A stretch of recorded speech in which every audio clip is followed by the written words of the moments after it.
most important thing is to decide which ones you can come to an intelligent decision on and which ones are beyond your capacity to evaluate. You don't have to be right about thousands and thousands and thousands of companies. You only have to be right about a couple. I met Bill Gates on July 5th, 1991. We were out in Seattle, and Bill said, "You've got to have a computer." And I said, "Why?" And he said, "You can do your income tax on it." I said, "I don't have any income. Berkshire doesn't pay a dividend." He said, "Well, you can keep track of your portfolio."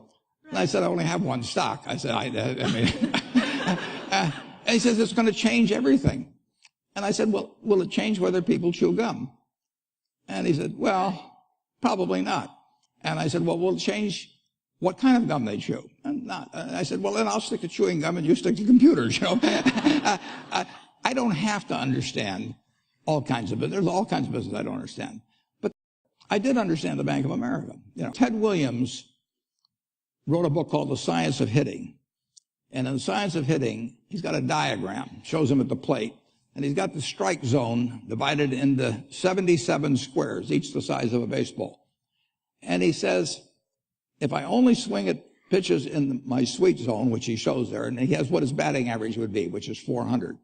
If he had to swing at low outside pitches, but still in the strike zone, his average would be 230.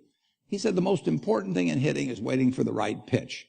Now, he was at a disadvantage because if the count was 0-2 or 1-2 or so on, even if that ball was down where he was only going to bat 230, he had to swing at it. In investing, there's no called strikes.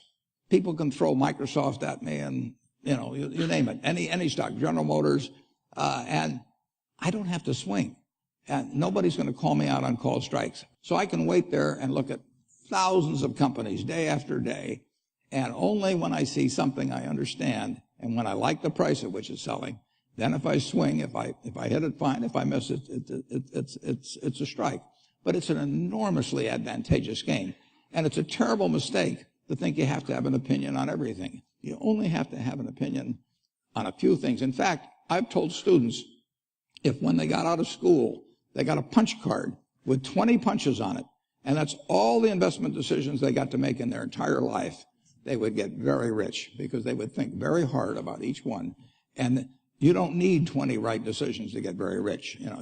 4 or 5 will probably do it over time. So if you understand some of these businesses that are coming along and can spot things on, if you can spot on Amazon, for example, it's a tremendous accomplishment what Jeff Bezos has done.